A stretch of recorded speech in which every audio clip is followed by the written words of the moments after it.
Ahoj, volám sa Roman. Dnes vám predstavím inteligentný dotykový vypínač s protokolom Zigbee. V dnešnom videu bezpečnostné tipy na inštaláciu, ako správne zapojiť vodiče, postup párovania s aplikáciami Tuya a SmartLife a na záver si vytvoríme niekoľko smart scén, ktoré používam. Základné vlastnosti. Štandard EU, rozmery 86x86 mm a hĺbka 35 mm. 1 až 4-polové prevedenie, maximálne zaťaženie 200 W na jednu vetvu, kryt z temperovaného protipožiarneho skla. Vďaka protokolu Zigbee je spotreba v pohotovostnom režime minimálna, takmer nulová. Menovité napätie 100 až 240 V, mechanická životnosť 100 000 cyklov. Kupoval som ich na AliExpresse v cene od 10 do 15 eur podľa druhu prevedenia. Aby ste kúpili správny vypínač, nezabudnite do vyhľadávača zadať Switch, Wall, EU, Zigbee, Tuya. Tip. Ak plánujete inštalovať viac vypínačov, odporúčam vám ich objednať naraz. Aj keď produkty vyzerajú rovnako, pri neskoršej objednávke aj u rovnakého predajcu môže byť dizajn ovládania v aplikácii odlišný.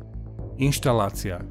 Aj keď je výmena pôvodného nástenného vypínača jednoduchá, treba si uvedomiť, výmenu nástenného vypínača by mal vykonať elektrikár, ak tak robí laik, robí tak na vlastné riziko a musí dodržiavať bezpečnostné postupy. Postup od inštalovania pôvodného vypínača. Vypneme poistky, odstránime krytku vypínača, odskrutkujeme vypínač. Opatrne odskrutkujeme a odpojíme vodiče.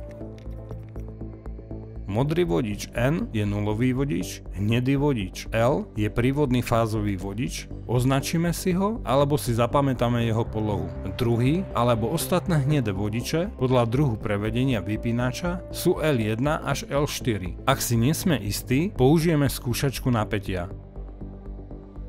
Postup inštalácie nového Zigbee nástenného vypínača. Uistíme sa, že poistky sú vypnuté. Podľa schémy alebo popisu na výrobku zapojíme modrý vodič do zdierky N, hnedý fázový vodič do zdierky L, druhý alebo ďalšie hnedé vodiče do zdierky L1 až L4 podľa prevedenia vypínača. Priskrutkujeme vypínač do krabice a nasadíme krytku vypínača. Po zapnutí poistiek by mala na vypínači svietiť kontrolka. Test a spárovanie s aplikáciou. Najprv otestujeme vypínač manuálne. Zapneme a vypneme vypínač. Pri viacpolovom prevedení otestujeme všetky vetvy vypínača. Párovanie s aplikáciou je veľmi jednoduché. Počas párovania by nám mala kontrolka blikať. Ak nebliká, stlačíme niekoľkokrát za sebou vypínač on-off, spravidla 5 krát za sebou alebo podľa manuálu k výrobku. Potom otvoríme aplikáciu Tuya alebo SmartLife a zvolíme možnosť pridať nové zariadenie. Aplikácia automaticky detekuje váš vypínač. Premenujeme si ho podľa seba a priradíme do miestnosti. Vypínač bude pripravený na používanie. Vytvorenie smart prepínača trojpolového vypínača pomocou tlačidiel Tap to Run v aplikácii Tuya a SmartLife. To znamená, že keď zapnem svetlo A, svetlo B a C ostanú zhasnuté alebo sa zhasnú, ak svietia. Keď zapnem svetlo B, svetlo A a C ostanú zhasnuté alebo sa zhasnú, ak svietia. A keď zapnem svetlo C, svetlo A a B ostanú zhasnuté alebo sa zhasnú, ak svietia. Tip.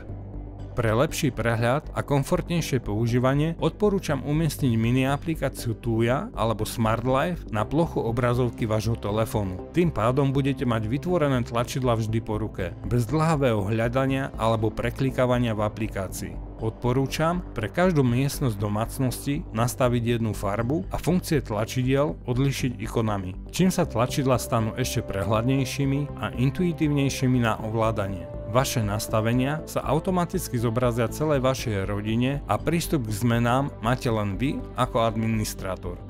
Tlačidlá Tap to Run slúžia na rýchle spustenie prednastavených automatizácií jedným kliknutím. Je to ideálne riešenie na úsporu energie a zjednodušenie ovládania osvetlenia. Vytvorenie smart scén v aplikácii Tuya a SmartLife.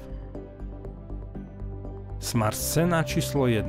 Automatické vypnutie všetkých vypínačov pri odchode z domu. Keď zapnem alarm, to znamená, že nie som doma, vypínač sa vypne.